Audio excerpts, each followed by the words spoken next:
నమస్కారం, వార్తలకు స్వాగతం. ముందుగా ముఖ్యాంశాలు. నిజామాబాద్ లో పర్యటించిన సీఎం రేవంత్ రెడ్డి. ఈ సందర్భంగా ప్రసంగం.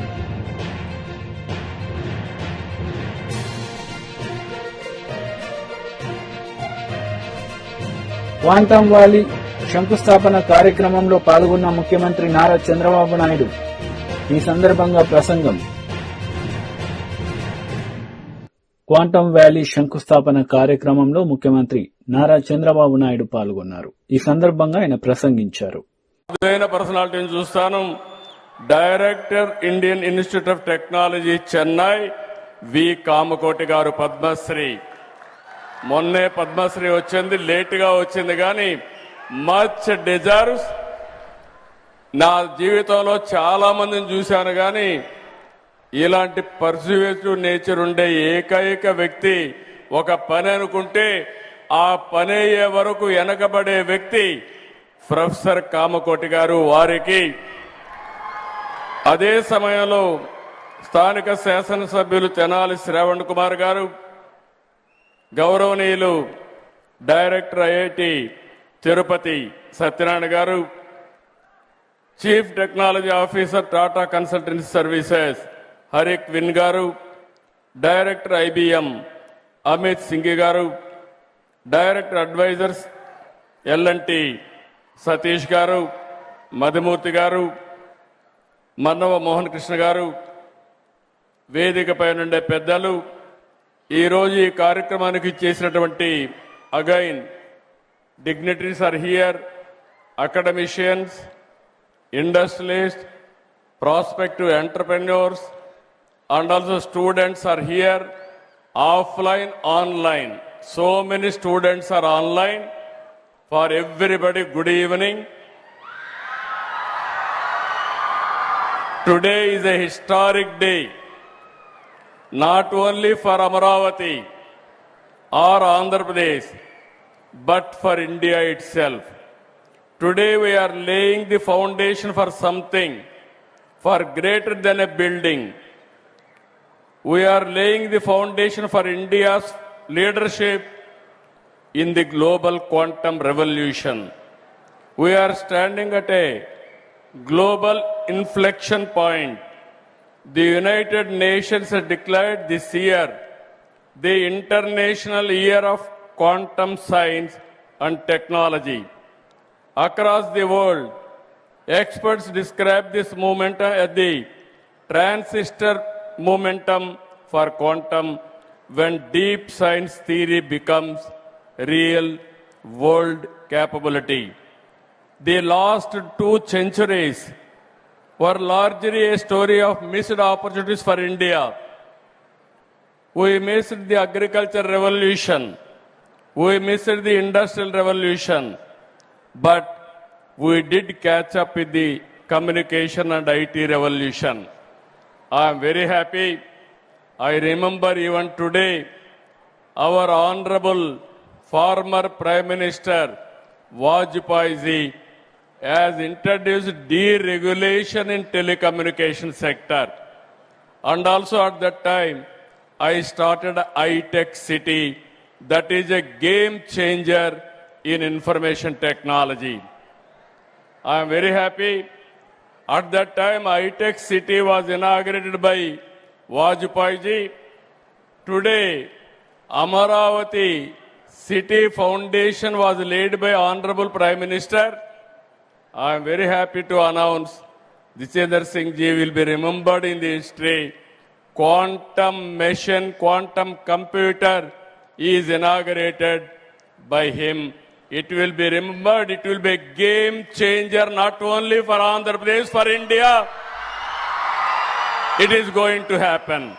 నిజామాబాద్ జిల్లాలో సీఎం రేవంత్ రెడ్డి పర్యటించారు. ఈ సందర్భంగా నిర్వహించిన సభలో ఆయన ప్రసంగించారు. 17 లక్షల తెలంగాణ బిడ్డలకు ఈనాడు ప్రభుత్వం 6 కిలోల ప్రకారం సన్నబియ్యం ఇస్తుంది. అక్క, ఈడున్నోళ్ళు నేను అడుగుతున్న మా అక్కల్ని, పాలపిట్టల లెక్క ఉన్నారు మొత్తం ఇందిరమ్మ చీరలు కట్టుకొని మా అక్కలు. దసరా పండుగ నాడు పోయినట్టే ఉంది. పైనుంచి చూస్తుంటే మా అక్కలు మీటింగ్కి వస్తున్నారు. పాలపిట్ట ఎగురుకుంటూ వస్తున్నట్టే ఉంది మా అక్కలి పాలపిట్ట రంగు చీరలు కట్టుకొని వస్తుంటే సన్న బియ్యం వస్తున్నాయా లేదా అక్క? ఆ ఎల్ల దొడ్డు బియ్యం ఇస్తే బర్రెలకు దాన పెట్టి రావునా? ఇవాళ ఈ సన్న బియ్యంతో పిల్లలకు బుక్కెడు బువ్వ పెట్టే పరిస్థితి వచ్చింది. 3,17,00,000 మందికి ఇవాళ సన్న బియ్యం ఇస్తున్నాం. మా రిపోర్టర్ల మిత్రులు కూడా చాలా మంది ఉన్నారు, వాళ్ళకు కూడా సన్న బియ్యం వస్తున్నాయని నేను అనుకుంటున్నాను. ఎందుకంటే జర్నలిస్టులు ఉన్నారు కానీ వాళ్ళు కూడా పేదోళ్ళే, వాళ్ళకు కూడా సన్న బియ్యం వస్తున్నాయా లేదా ఒకసారి ఆలోచన చేయాలి. కొంతమంది యువకులు ఉన్నారు, నిన్నమననే పెళ్లిళ్ళు అయినట్టుగా అనిపిస్తుంది. రేషన్ కార్డులు వచ్చే ఉంటాయి, అవునా? రేషన్ కార్డు ఇస్తేమి, సన్న బియ్యం ఇస్తేమి, 200 యూనిట్లు ఉచిత కరెంటు ఇస్తేమి, గ్రామాలలో ఇందిరమ్మ ఇండ్లు కట్టుకోండి అని పెళ్ళైన వాళ్ళకందరికీ ఇందిరమ్మ ఇల్లు, నియోజకవర్గానికి 3,500 ఇండ్లు ఇచ్చినాం. రాష్ట్రం మొత్తం 4.5 లక్షల ఇండ్లు పేదోళ్ళకి ఇచ్చినాం. నిజంగానే చంద్రశేఖర్ రావుకు 10 ఏళ్లలో 20 లక్షల కోట్ల నగదు ప్రజలు పన్నులు చెల్లించు. సంవత్సరానికి 2 లక్షల ఇండ్లు కట్టుంటే కూడా 10 ఏళ్లలో 20 లక్షల ఇండ్లు కట్టుండేటోడు. అసలు పేదోడు ఇల్లు లేనోడే తెలంగాణలో మిగిలేటోడు కాదు. కానీ చంద్రశేఖరరావు డబుల్ బెడ్రూమ్ ఇండ్ల ముసుగులో పేదవాళ్ళకి ఎవరికి ఇండ్లు ఇవ్వలే. మళ్ళీ ఇప్పుడే మొదలైనాయి, ఇంకా అదనంగా కావాలని మా స్పీకర్ గారు చెప్పారు. తప్పకుండా ఏప్రిల్ మే నెలల్లో మళ్ళీ అదనంగా లేనోళ్లకు ఇందిరమ్మ ఇండ్లు మంజూరు చేసే బాధ్యత ప్రభుత్వం తీసుకుంటుంది. అందుకే విధంగా ఈరోజు ఇందిరమ్మ ఇండ్ల విషయంలో మనం ఎంత జాగ్రత్తగా ఉన్నామో చూడండి. రైతుల రుణమాఫీ 25,35,000 మంది రైతులకు 21,000 కోట్ల రూపాయలు రుణమాఫీ 2 లక్షలు చేసి ఇవాళ రైతులను రుణ విముక్తులను చేసినాం. అదేవిధంగా మిత్రులారా, రైతు భరోసా 9 రోజుల్లో 9,000 కోట్ల రూపాయలు పేదల ఖాతాలో ఈ రోజు మనం నిధులేసి రైతు భరోసా కార్యక్రమాన్ని కొనసాగిస్తున్నాం. నిరుద్యోగమే. తెలంగాణ జాగృతి అధ్యక్షురాలు కల్వకుంట్ల కవిత మీడియా సమావేశం నిర్వహించారు. ఈ సందర్భంగా ఆమె మాట్లాడారు. మీరు ఈ రెండు చేయకుండా ప్రజల్ని మోసం చేస్తే మాత్రం తెలంగాణ ప్రజలకు మెమరీ పవర్ చాలా ఎక్కువ ఉంటుంది, ఖచ్చితంగా గుర్తుపెట్టుకుంటారు. సమయం సందర్భం వచ్చినప్పుడు కాంగ్రెస్ పార్టీని బీఆర్ఎస్ పార్టీని రెండు కూడా కర్రుగాల్చి వాత పెడతారన్న విషయాన్ని ఈ సందర్భంగా తెలియజేస్తా ఉన్నాం. మరి ఇవన్నీ ఒక పక్క జరుగుతుంటే ఇంకొక పక్క బడ్జెట్ సమావేశాలు వస్తున్నాయి, బడ్జెట్ కేటాయింపుల మీద చర్చ జరుగుతూ ఉంది. కాంగ్రెస్ పార్టీకి చిత్తశుద్ధి ఉంటే మీరు ఏదైతే మాట ఇచ్చారో బీసీ సబ్ ప్లాన్ పెడతాం 20,000 కోట్లు సంవత్సరానికి ఇస్తామని చెప్పారో దాని మీద ఎక్సైజ్ చేయండి. ఎందుకంటే గత 2 సంవత్సరాలు కలిపి కూడా మీరు 7,000 కోట్లు కూడా పెట్టలేదు బడ్జెట్లో బీసీలకు. పైగా నెక్స్ట్ ఇయర్ పెట్టే ఒక బడ్జెట్ మీరు పెట్టే ఫుల్ టర్మ్ బడ్జెట్, ఆ తర్వాత ఇయర్ పెట్టేది మీకు ఎన్నికల బడ్జెట్ అవుతుంది. కాబట్టి ఒక బడ్జెట్ ఉంది మీరు చేసినటువంటి తప్పులను మీరు సవరించుకోవడానికి. మీరు ఏదైతే రైతులకు ఇవ్వనటువంటి రైతు భరోసాలు ఉన్నాయో, ఆర్టీసీ విలీన ప్రక్రియ ఉందో, మహిళలకు ఇస్తా అన్న 2,500 ఉందో, ఉద్యమకారులకు ఇస్తా అన్నటువంటి బడ్జెట్ ఉందో, ఇవన్నీ సవరించుకోవడానికి మీకు ఈ బడ్జెట్ ఒక్కటి మాత్రమే అవకాశం ఉంది. ఈ బడ్జెట్లో బలంగా మీరు ఇచ్చినటువంటి హామీలన్నీ నిలబెట్టుకునేటటువంటి ప్రయత్నం చేయాలని చెప్పి నేను ప్రభుత్వాన్ని డిమాండ్ చేస్తా ఉన్నాను. అదేవిధంగా ఉద్యమకారులు, మరి అన్ని గ్రామాల్లో ఉన్న ఉద్యమకారులను బీఆర్ఎస్ పార్టీ విస్మరించిందని వారు బాధపడతా ఉన్నారు. ఆ బాధతోని ఆక్రోషంతోని వాళ్ళు కాంగ్రెస్ పార్టీకి మొన్నటి ఎన్నికల్లో ఓటేసి గెలిపించడం జరిగింది. మరి ఆ ఉద్యమకారుల పక్షాన తెలంగాణ జాగృతి నిలబడి ఏదైతే కాంగ్రెస్ పార్టీ హామీ ఇచ్చిందో ఆ హామీలన్నీ కూడా మరి అమలయ్యే వరకు పోరాటం చేస్తామని చెప్పినాం, భూ పోరాటాలు చేస్తామని చెప్పినాం. మొన్న కరీంనగర్లో ప్రభుత్వ భూమిని మేము అక్కడికి వెళ్ళి వంట వార్పు చేసి ఈ భూమి ఎప్పటికైనా ఉద్యమకారులదే అని చెప్పి రావడం జరిగింది. మరి మళ్ళొకసారి రాష్ట్ర వ్యాప్తంగా ఉండేటటువంటి ఉద్యమకారులందరినీ కలిసి ఉమ్మడి కార్యాచరణ రూపొందించడానికి ఉద్యమకారుల ఆత్మగౌరవ సభ అని తెలంగాణ జాగృతి ఆధ్వర్యంలో ఈ నెల 12వ తారీఖున ఆర్టీసీ కళ్యాణ మండపంలో పెట్టబోతా ఉన్నాం. దానికి రాష్ట్ర వ్యాప్తంగా ఉన్నటువంటి ఉద్యమకారులందరినీ కూడా మేము ఆహ్వానిస్తూ ఉన్నాం. ఈ ప్రెస్ మీట్ తర్వాత పోస్టర్ ఆవిష్కరణ కూడా ఉంటుందని చెప్పి మీడియా మిత్రులందరికీ తెలియజేస్తూ, మళ్ళీ ఒకసారి బీఆర్ఎస్ పార్టీ మీ వైఖరిని స్పష్టం చేయాలి. మీరు బీసీలకు వచ్చేటటువంటి 42% రిజర్వేషన్కి వ్యతిరేకం కాకపోతే ఆ మాధవరెడ్డి అనేటటువంటి పిటిషనర్కి మీరు ఎట్లా సీట్ ఇచ్చారనే విషయాన్ని స్పష్టం చేయాలి. రెండవది, కాంగ్రెస్ పార్టీ మీరు గాంధీ గారిని కాంగ్రెస్ పార్టీ నుండి తొలగిస్తారా, లేకపోతే స్పీకర్ గారు నిర్ణయం వెనక్కి తీసుకుంటారా, కాంగ్రెస్ పార్టీ స్పష్టం చేయాలి. మరి ఈ డిమాండ్లతోని ఇవాళ ప్రజల ముందుకు మేము వచ్చినాం. ప్రజల్ని దయచేసి ఆలోచించవలసిందిగా కోరుతా ఉన్నాం. ఎన్నికలు వస్తుంటాయి పోతుంటాయి, కొంతమంది ఎన్నికైతుంటారు పోతుంటారు, కానీ ఆయా ఎన్నికలలో ఆయా పార్టీల వైఖరి ఏందన్నది మాత్రం మనం గుర్తుపెట్టుకోవాల్సినటువంటి అవసరాన్ని దయచేసి మేధావులకు, విద్యార్థులకు, మహిళలకు గుర్తు చేస్తూ మీ అందరి దగ్గర నేను సెలవు తీసుకుంటున్నాను. Thank you. జై తెలంగాణ, జై జాగృతి. కాంగ్రెస్ పార్టీ తీవ్ర విమర్శలు చేస్తుంది. ముఖ్యంగా రేవంత్ రెడ్డి అయితే ఎవరు జాగ్రత్త దీనిపై మీ కామెంట్ ఏమో నాకు అర్థం కాదు. రేవంత్ రెడ్డి కామెంట్ జాగ్రత్త కేసీఆర్ జాగ్రత్త రేవంత్ రెడ్డి కామెంట్ చేశారు. ఎవరు జాగ్రత్త ఆయన కొందరికి మాత్రమే జాగ్రత్త అనేది కూడా ఆరోపణ చేశారు. అంటే ఒక్క విషయం అండి, ఎవరు ఏం చేసినా తెలంగాణ ఉద్యమంలో మనందరం చేసిన ఉద్యమాలకు మనకంటూ ఒక పేజీ ఉంటుంది, ఒక చరిత్ర ఉంటుంది. కేసీఆర్ గారికి మాత్రం ఒక పుస్తకమే ఉంటుంది.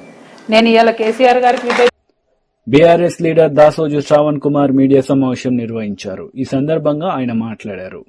ఇవాళ పాలక పక్షాన్ని కాంగ్రెస్ పార్టీకి సంబంధించిన పెద్దలు రేవంత్ రెడ్డి ప్రేరేపితులై ఎట్లా వ్యవహరిస్తుండ్రు అనడానికి కొన్ని ఉదాహరణలు నేను మీ ముందుంచే ప్రయత్నం చేస్తాను. ఈరోజు అలియాబాద్ మున్సిపాలిటీ పరిధిలో మేడ్చల్ నియోజకవర్గంలో మాజీ మంత్రి మల్లారెడ్డి గారి పైననే దాడి చేయాలని చెప్పని ప్రయత్నం చేసినారు. అడ్డుకోవడానికి ప్రయత్నం చేసిన కార్యకర్తల పైన రాళ్లతో కర్రలతో దాడులు చేసి తలకాయలు బలగొట్టి వాళ్ళ క్రూరమైన హింసకు పాల్పడుతుంటే పోలీసులు ప్రేక్షక పాత్ర పోషిస్తున్నటువంటి ఒక విషయాన్ని ఖండిస్తా ఉన్నాం.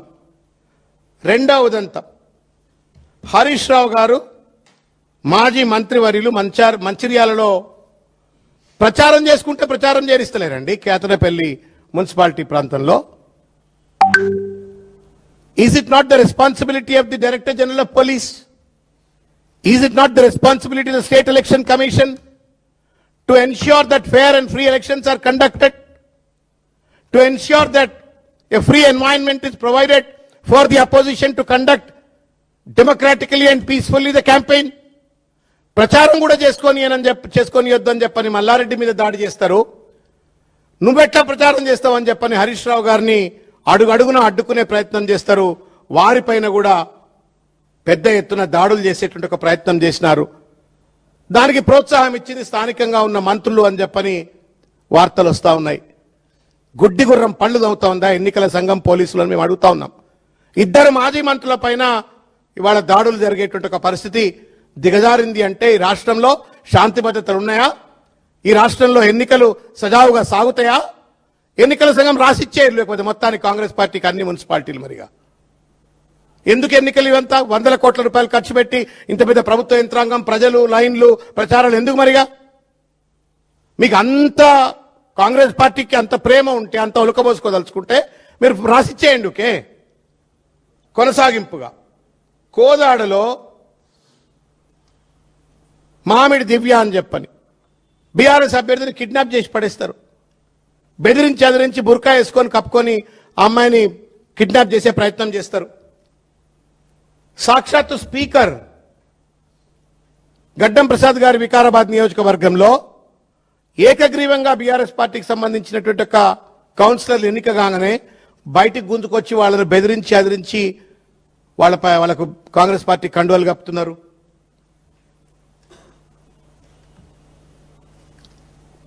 ఇవాళ జూబ్లీహిల్స్ లో కూడా అటువంటి జరిగినట్టుగానే వార్తలు వస్తా ఉన్నాయి. ఎక్కడికక్కడ ఇవాళ ప్రజాస్వామ్యం మీద ప్రజలపైన విశ్వాసం కోల్పోయి పోలీసులను తాబేదారులుగా మార్చుకొని రౌడీగాళ్లను అడ్డం పెట్టుకుని ఇవాళ ఈ మున్సిపల్ ఎన్నికలన్నీ కూడా భ్రష్టు పట్టించాలనే ప్రయత్నం చేస్తా ఉన్నారు. దీన్ని మేము తీవ్రంగా ఖండిస్తా ఉన్నాం. ఎన్నికల సంఘం మీ మొద్దు నిద్ర లేవండి, రాజ్యాంగ బాధ్యతను దయచేసి నిర్వర్తించండి, ఫేర్ అండ్ ఫ్రీ ఎలక్షన్ జరిగే విధంగా చర్యలు చేపట్టండి, ప్రశాంతంతో ప్రచారం చేసుకునేటువంటి వెసులుబాటు. మాజీ మంత్రి బొత్స సత్యనారాయణ మీడియా సమావేశం నిర్వహించారు. ఈ సందర్భంగా టీడీపీ నేతలపై ఆయన మండిపడ్డారు. ఎన్నో సందర్భాల్లో చూసాం. ఏ సందర్భంలో ఇలాంటి సంఘటనలు చూడలే. చాలా దురదృష్టం. సంఘటన పూర్తిగా తీవ్రంగా ఖండిస్తున్నాం. దీన్ని చట్టపరంగా ఏ రకంగా వాళ్ళకి శిక్షణ పడాలో ఏం చేయాలో చట్టపరంగా మేము చూసుకుంటాం. కానీ రాజకీయ పరంగా ఇలాంటి సంఘటనల పట్ల మాత్రం రాష్ట్ర ప్రజలందరూ కూడా అప్రమత్తంగా ఉండాలని కోరుతాను. ఈ ప్రభుత్వం చేస్తున్న ఇలాంటి దుర్మార్గ ఆలోచనతో ప్రజా జీవితాలకు ఏ విధంగా ఆటంకం కలుగుతుందో ఒకసారి పరిశీలించుకోవాలని చూస్తా అని కోరుతున్నాం రాష్ట్ర ప్రజలందరినీ కూడా. ఇలాంటి ధర్మారులకి మీరు అధికారం కట్టబెట్టిన తర్వాత ఇలాంటి కార్యక్రమం ఏం జరిగాయో ఆలోచించమని కోరుతున్నాను. ఇది న్యాయమని అడుగుతున్నాను, ఈ ధర్మాన్ని అడుగుతున్నాను.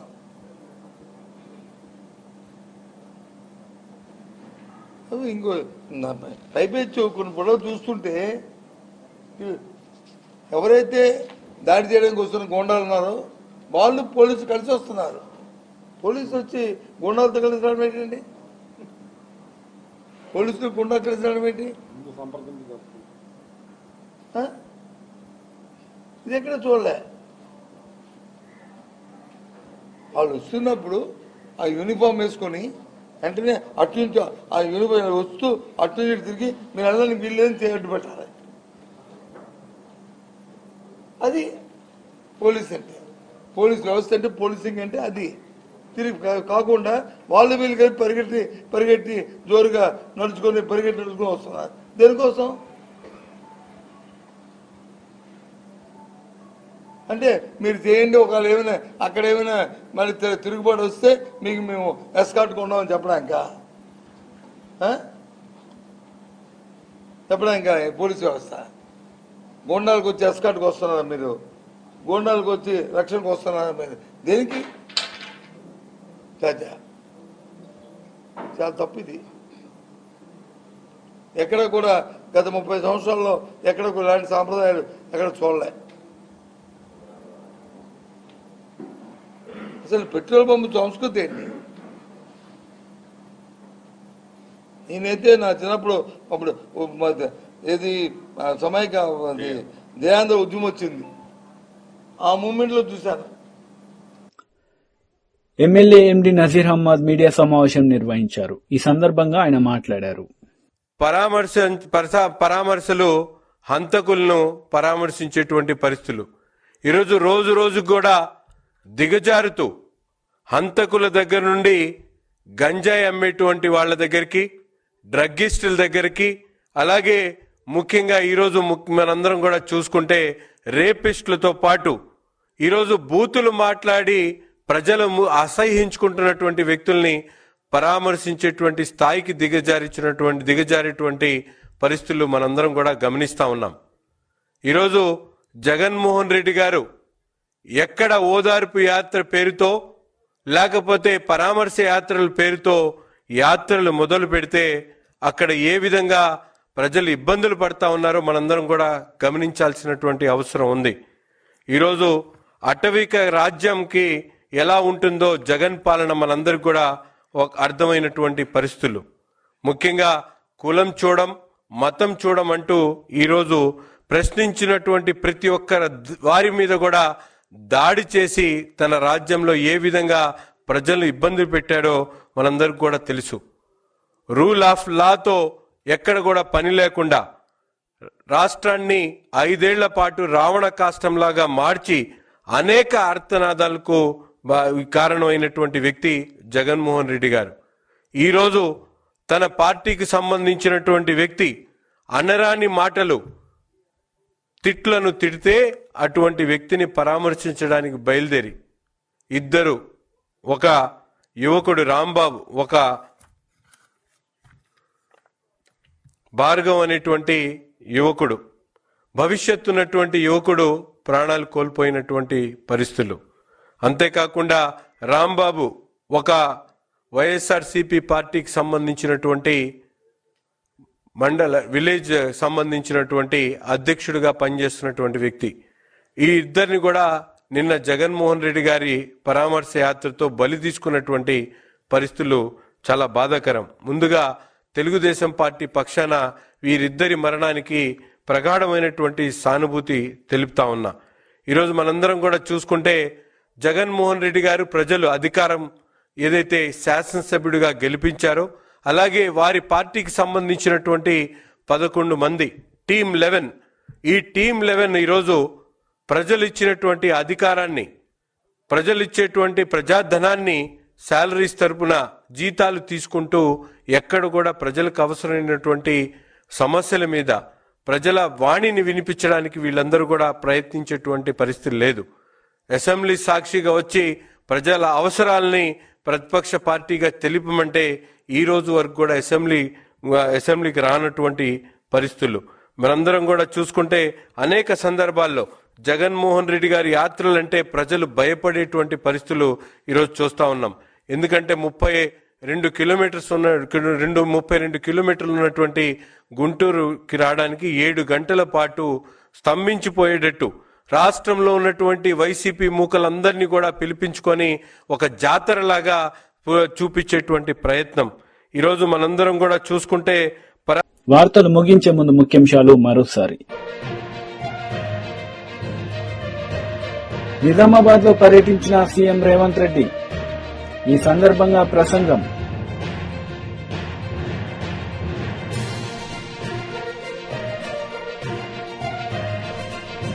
క్వాంటమ్ వ్యాలీ శంకుస్థాపన కార్యక్రమంలో పాల్గొన్న ముఖ్యమంత్రి నారా చంద్రబాబు నాయుడు. ఈ సందర్భంగా ప్రసంగం. ఈ వార్తలు ఇంతటితో సమాప్తం. తిరిగి ప్రసారమయ్యే వార్తల్లో మళ్ళీ కలుద్దాం. అంతవరకు సెలవు. నమస్తే.